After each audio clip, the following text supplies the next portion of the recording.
Shalom para pria yang Tuhan kasihi. Di akhir pekan ini kita akan kembali bersama-sama menghayati perjumpaan kita dengan Tuhan. Perjumpaan dengan berita firman-Nya. Perjumpaan yang kiranya juga semakin menyemangati kita untuk terus melanjutkan apa yang menjadi peran dan panggilan kita di tengah-tengah kehidupan ini. Dan kesempatan akhir pekan ini, para pria yang Tuhan kasihi, saya memilihkan bagian untuk kita baca dan kita dengar bersama adalah Kisah Para Rasul pasal yang ke-5, ayat yang ke-12 hingga ayat yang ke-16. Sebelumnya, mari saudara-saudara kita berdoa. Tuhan, kami bersyukur kepadamu, sebab di akhir pekan ini kami masih diberikan waktu, diberikan kesempatan untuk kami dapat kembali mendengarkan sapaan Tuhan melalui kebenaran firman-Nya. Maka tuntunlah kami Tuhan, supaya sebelum kami mendengarkan firman Tuhan, bersama dengan keluarga kami masing-masing, kami dapat mengarahkan hati dan pikiran kami hanya kepada suara Tuhan.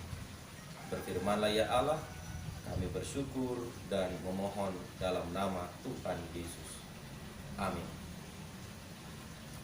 Saudara-saudara yang Tuhan kasihi, Kisah Rasul pasal yang ke-5 ayat 12 hingga 16 saya bacakan untuk kita sekalian. Dan kita sekalian dapat mengikutinya dengan membaca juga di rumah masing-masing. Tanda-tanda dan mujizat-mujizat. Demikian judul yang diberikan oleh Lembaga Alkitab Indonesia. Firman Tuhan disampaikan. Dan oleh rasul-rasul diadakan banyak tanda dan mujizat di antara orang banyak. Semua orang percaya selalu berkumpul di serambi Salomo dalam persekutuan yang erat. Orang-orang lain tidak ada yang berani menggabungkan diri kepada mereka. Namun mereka sangat dihormati orang banyak.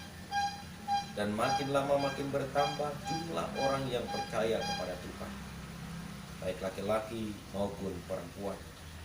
Bahkan mereka membawa orang-orang sakit keluar ke jalan raya dan membaringkannya di atas balai-balai dan tilam, supaya apabila Petrus lewat, setidak-tidaknya bayangannya mengenai salah seorang dari mereka.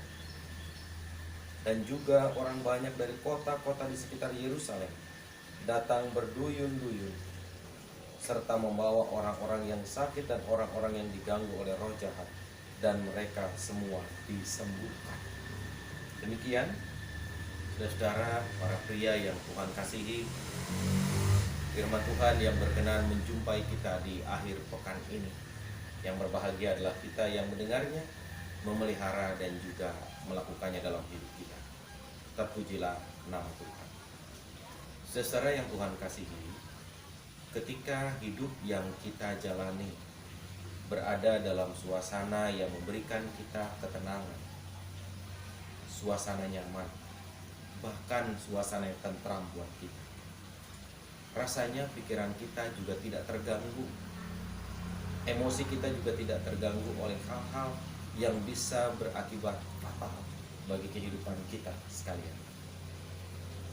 Namun ketika kehidupan kita berada dalam situasi yang sama sekali tidak memberikan rasa nyaman, sama sekali tidak memberikan tentram, bahkan mungkin juga pergumulan menjadi bagian yang sedang kita hadapi, namun sampai sekarang pergumulan itu belum ada jalan keluar.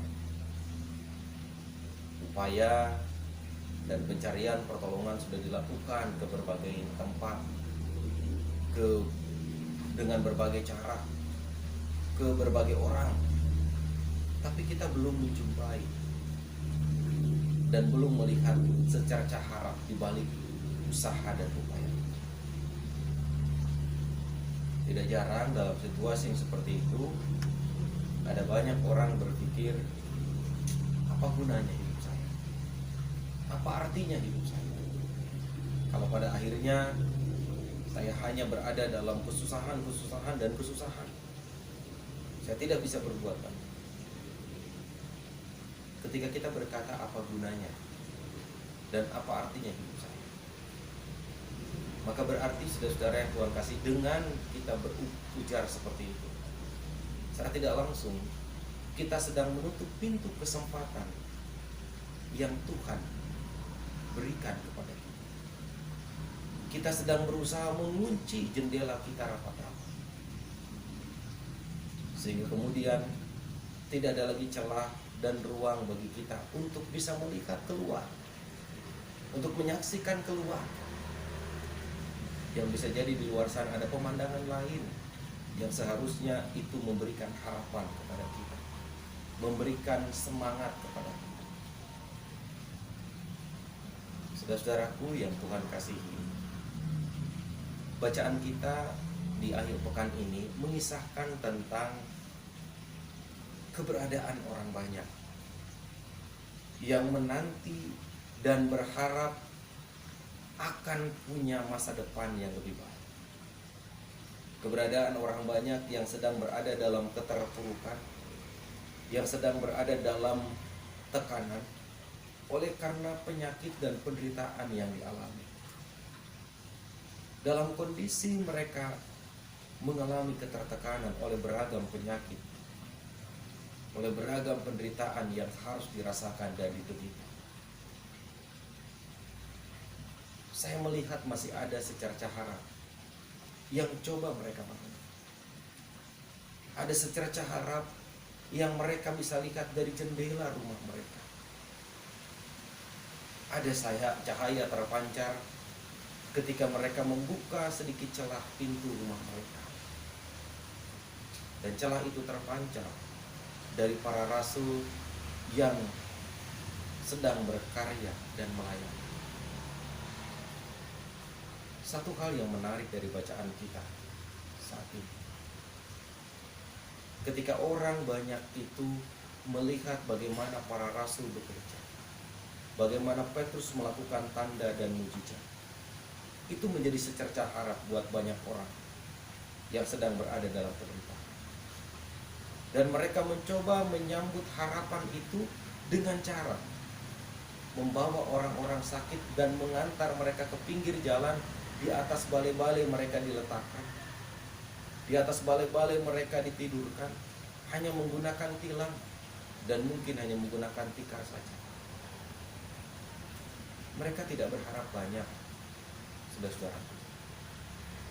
Mereka tidak berharap Petrus dan teman-temannya yang sedang melayani saat itu menyentuh semua orang yang ada. Tidak berharap itu. Harapan mereka untuk kesembuhan saudara-saudara mereka yang sakit, yang berada dalam penderitaan, terbangun dalam sebuah pemahaman, cukup bayangannya saja yang melintasi tubuh anggota keluarga mereka, cukup bayangan Petrus saja yang bisa melintasi atau melewati tubuh si penderita, itu pun sudah cukup. Artinya saudaraku yang Tuhan kasih, harapan itu terbangun bukan dengan melihat cahaya yang wah. Harapan itu terbangun bukan dengan melihat gunung emas. Tapi harapan itu terbangun hanya dengan secercah harapan kecil, atau hanya dengan sebuah gambaran kecil dalam hidup mereka, yakni bayangan pun cukup buat mereka. Sungguh indah pesan yang dibawa. Di tengah penderitaan dan kesusahan orang banyak, mereka masih punya harapan cukup dengan bayangan Petrus saja. Itu sudah memberikan sebuah harapan. Apalagi kita, saudara-saudara. Allah menghadirkan kita dengan kemampuan untuk bekerja. Allah menghadirkan kita dengan kemampuan untuk berkarya. Allah menghadirkan kita dengan kemampuan untuk membangun relasi. Allah menghadirkan kita dengan beragam keterampilan yang dimiliki. Tidakkah itu seharusnya mendorong dan menyemangati kita untuk berkata, hidup ini harus saya persembahkan buat Tuhan melalui sesama. Bukan apa artinya hidup saya, bukan apa gunanya hidup saya, tapi tarikan napas yang Tuhan berikan, hembusan napas yang kita hirup setiap waktu, dan kenikmatan sukacita dengan kesehatan yang kita nikmati.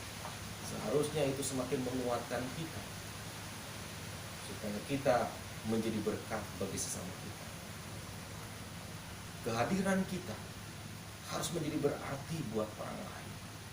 Sekalipun orang lain tidak perlu tahu apa yang kita alami, orang lain tidak perlu tahu apa yang kita rasakan, tapi kita sadar kita dipanggil untuk menjadi berarti bagi sesama kita. Kita dipanggil untuk menjadi orang yang berharga bagi sesama kita. Dan saya percaya dalam iman, ketaatan, dan kepercayaan kepada Kristus, kita semua selaku kaum pria akan diberikan kemampuan bahwa hidup kita akan terus berarti ketika kita memiliki keyakinan, ketika kita memiliki harapan bahwa Tuhanlah yang memampukan kita. Tuhanlah yang akan memberikan kepada kita kelengkapan untuk menjadikan hidup kita berarti dan berharga bagi sesama. Oleh karena itu, saudaraku yang Tuhan kasih, betapapun kita tengah memiliki keterbatasan, betapapun kita tengah memiliki kekurangan, jangan pernah katakan, apa artinya hidup saya? Apa gunanya saya? Tuhan menghadirkan saya, Tuhan menghadirkan saudara sekalian. Pasti Tuhan punya maksud supaya kita menjadi berkat bagi orang di sekitar kita. Bayangan Petrus saja bisa jadi berkat buat orang lain, apalagi kehadiran diri kita pasti akan sangat menjadi berkat. Oleh karena itu, saudara-saudaraku, para pria yang Tuhan kasihi, mari kita maknai terus keberadaan dan kehadiran kita di tengah-tengah kehidupan yang kita jalani, supaya setiap keberadaan dan kehadiran kita, baik secara fisik ataupun tidak secara fisik, sungguh-sungguh itu dapat membuat orang lain memiliki gairah dan semangat untuk melanjutkan setiap peran dan panggilannya, sehingga orang lain pun terdorong dan terpanggil untuk bisa menjadi berkat bagi sesamanya. Mari kita wujudkan semua itu karena kita percaya Tuhan mengutus kita, Tuhan menghadirkan kita, sama seperti Tuhan mengutus Petrus dan para rasul ke tengah-tengah kehadiran orang banyak, supaya dengan kehadirannya bukan hanya Tuhan yang dimuliakan, tapi orang lain merasakan campur tangan dan kehadiran Tuhan dalam hidupnya. Demikian pula dengan kita, saudara-saudara. Perjalanan kita masih panjang. Akhir pekan menjadi bagian yang kita jumpai, tapi karya yang harus kita wujudkan dan kita nyatakan dalam perjalanan hidup ini agar orang lain merasakan kehadiran kita. Mari kita nyatakan itu juga dengan sukacita. Ingatlah, Tuhan memampukan dan Tuhan menolong kita untuk terus berkarya bagi sesama dimanapun kita berada. Amin.